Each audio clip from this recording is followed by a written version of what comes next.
It doesn't take a great deal of theological sophistication to be able to say that that story in Genesis 1 and 2 is not intended to cover every possible human reality. It's a narrative of creation. How do you help a religious tradition rethink what it thinks is a core belief? It's the same issue that is raised by evolution or by the fact that the earth revolves around the sun, not the other way around. We've been wrestling with these faith and science issues for 500 years. For far too long, the South was ignored, was written off as the political wastelands. I think the South, and even Atlanta, is still very conservative around issues having to do with sexuality. The politics and the laws of our state have yet to catch up where we are as a society. I see the ugliness of what it's like to be LGBT, and then when you add any color to that, how that's magnified. I feel like I'm constantly choosing between my gay identity and my Black identity. I can no more divorce the fact of my sexuality than I can my racial identity. This is a part of our struggle and our fight. This is something that we don't feel should happen here, and this is unacceptable. We don't have time to waste, especially not in Georgia.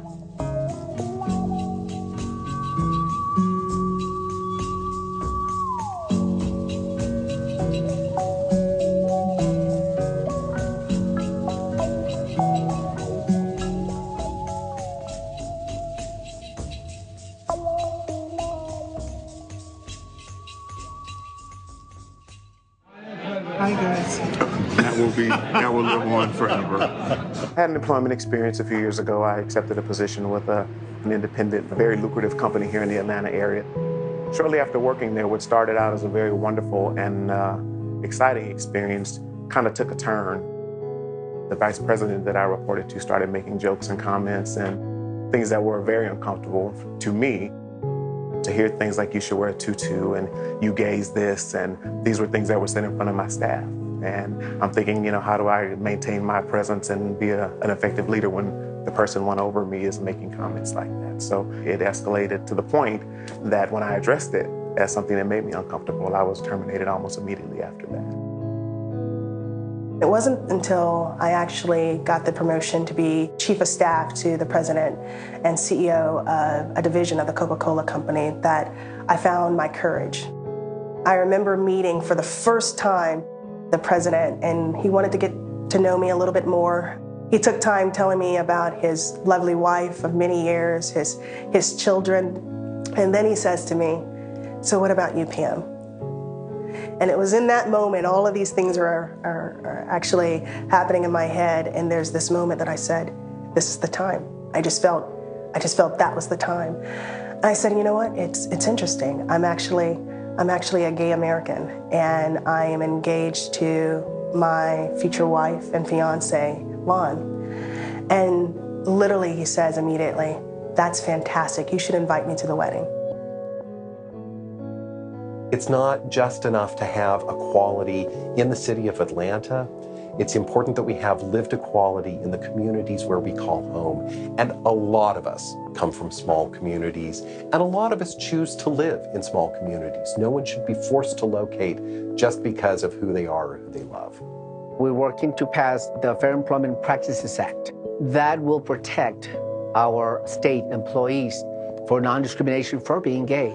State employees should be evaluated on their ability to do their job and nothing else. The thing that concerns me most about policy getting ahead of where folks are is the marriage equality conversation. The fact that right now Georgia residents can leave the state and get married in other states, but they come back to a state that on a policy level is not ready for us. My partner and I, we are not married. We're waiting until it's legal to do it here. Leslie and I have been together for 27 years. She and I are raising 2 boys, John Brogan is 16 and Sam is 13. Our family is a little unusual even in LGBT circles in that our kids have 2 moms and 2 dads. We co-parent with a gay couple. And between the 4 of us, they've got kind of every view in the spectrum.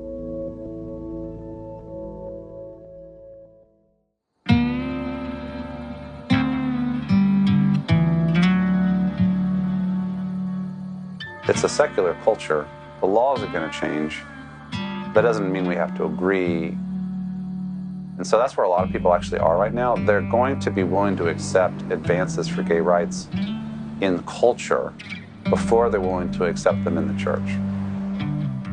The rhetoric that we have heard at the Capitol this year, speeches about how you can't trust gay and lesbian people, or that Leviticus was clear about what we should do with the LGBT community. That's terrifying to hear in 2015. There was nothing in my background that prepared me to be an ally until a series of life experiences. I began to come to know and love people who were LGBT and who were Christians. And then my sister came out pretty late in her mid-30s, and understanding her story, her pain, and her journey was pivotal for me. The way she tells it was completely repressed in her sexuality, partly because she didn't know what to do with her sexuality when she discovered same-sex attraction. She married a man, was miserable, had significant psychological challenges, was suicidal, finally realized that she was a lesbian. The factors that contributed to her kind of suppressing her sexual identity included the fact that her brother was a Baptist minister, and she was afraid that if she came out, it would cost her her relationship with me. I feel a deep sense of responsibility as a faith leader to help move Christians to a position of acceptance. A lot of people want to hear my story. How in the world? Evangelical, pro-gay, what's wrong with you? So there's a narrative that people are interested in listening to. And to be invited into conversations in very delicate spaces, denominations, local churches, and universities. That's a lot of what I'm doing right now. The sad thing is to watch people who are attempting to suppress their own who they are in trying to conform themselves to the religious teachings that they have inherited or embraced. They fear that the entire social world in which they live, beginning with their own parents, will meet them with a wall of rejection. They call me Mama Rick. And I'm an old Southern boy. I'm not ashamed to say I was raised to be the matriarch of the family. I'm the oldest of 4. I was always in the kitchen with my grandmother and mother cooking and cleaning up. Lost and Found was started as a grassroots effort to take care of the LGBTQ youth that are on the streets. My former job was with Positive Impact in the MR program, and it was my job to go out and talk to men about playing safe. I was noticing there was starting to be spikes in the rise of HIV in 26 and under.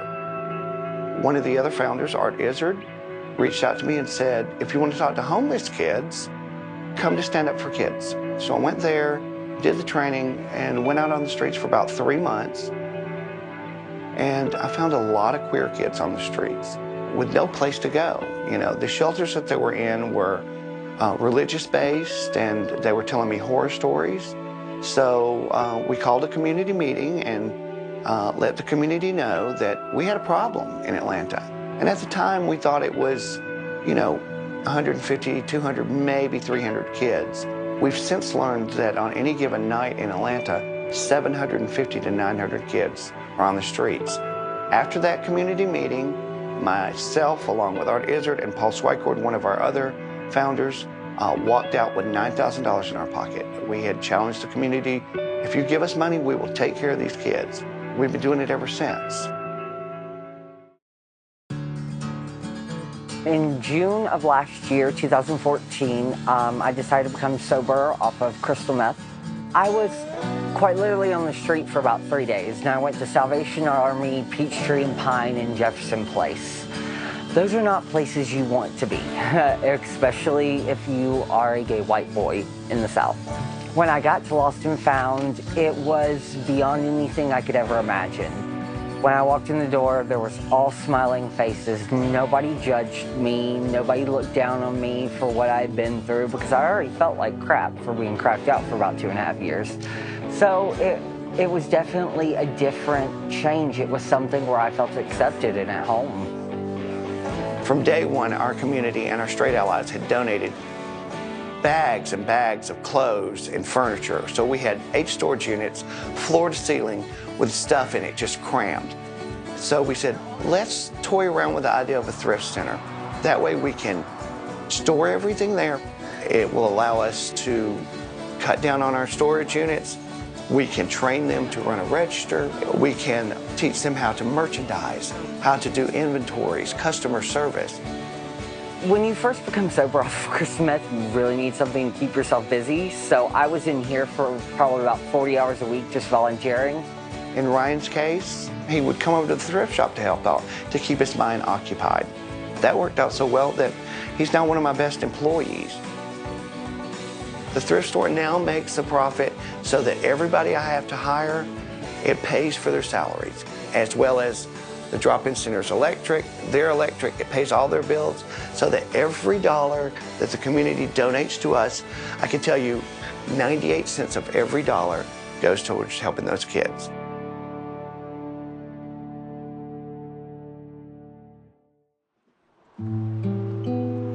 First thing I would say is that transgender issues are on the periphery of African-American political issues. If we had been able to be talking about gender, if we had been able to be talking about sexuality, then it might have been easy to get trans on the table. 3 years ago, we were the first place in Georgia to take in trans kids. And since then, the Salvation Army's opened up trans beds. Covenant House has opened trans beds. Back then, those trans kids, I couldn't get them jobs anywhere. That, you know, they would go out and get a job, and then when they presented that ID and they realized that Michelle was really Michael, that job just disappeared. My Uncle Anthony is the #1 most important male influence in my life. And he was a drag queen who lived in Albany, Georgia, and now Albany is the country. He sort of is the reason, I think, that I'm performing. He introduced me to Whitney Houston, who is my god. And he got AIDS in 1993. And I went to stay with him so that I could take care of him. And I learned so much just sitting there with him every single day. He died that September. So I really got to watch him fade.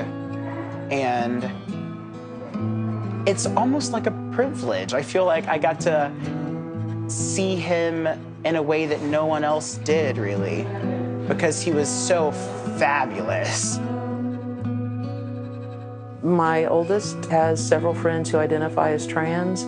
We have conversations about shifting pronouns and genderqueer, and he proudly walks in the gay pride parade now because his friends are there and not because we're pushing him in a stroller. So it's kind of nice to see him take on that role.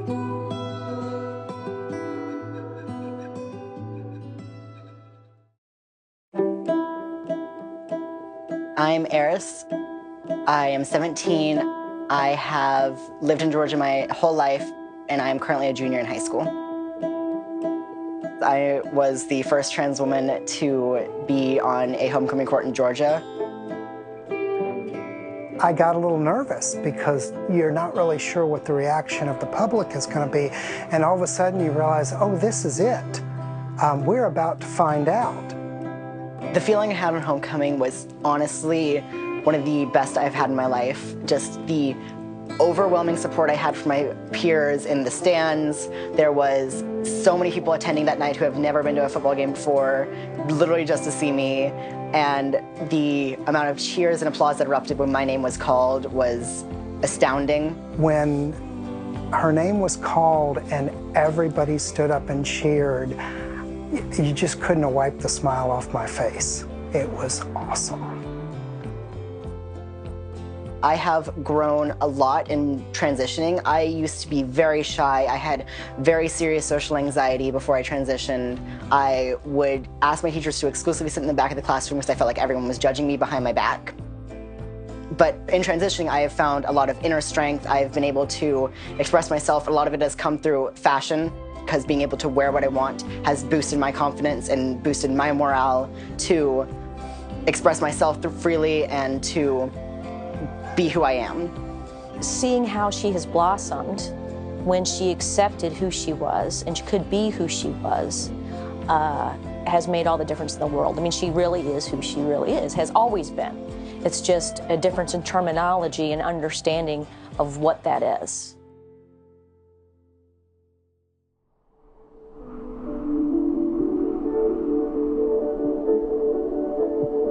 Being a man of a certain age, being a black man in Atlanta, being a gay man, you've got all these different subcultures that exist.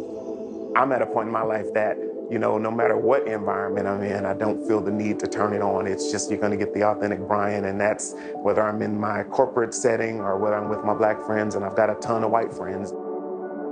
I have all these identities that feel just very fluid to me. It's other people that try to separate them and box them off. At the heart of what I'm most proud, I'm a lesbian, and there are no qualms about it.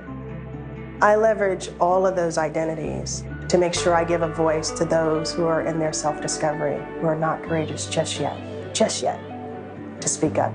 I imagine that there are so many queer black kids who don't have a voice and who don't have any sort of role model. If you just look at us as a dot on a map, it looks like it's a pretty dismal place to be.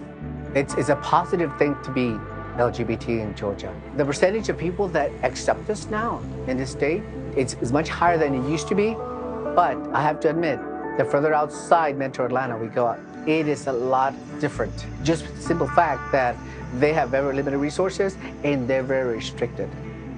There's just so much opportunity here in Georgia that I think that we're on the cusp of making good moves with, but we just have to keep the momentum moving forward. I think that when you survive anything and you're intact and still in your right mind, you have to be a role model because someone coming behind you needs to know that they can survive it too. When you're a leader, sometimes you just have to step up and lead. You know, I want people to know that we're not stuck here, we're not trapped here. Do not feel sorry for us. What I'll tell you about Georgia is it is a community coming into itself in a lot of ways. And it's a community that's recognizing that being inclusive and diverse is a good thing. What I'm looking forward to Georgia is that over time, public policy will catch up to how progressive the people who swarm to Georgia are.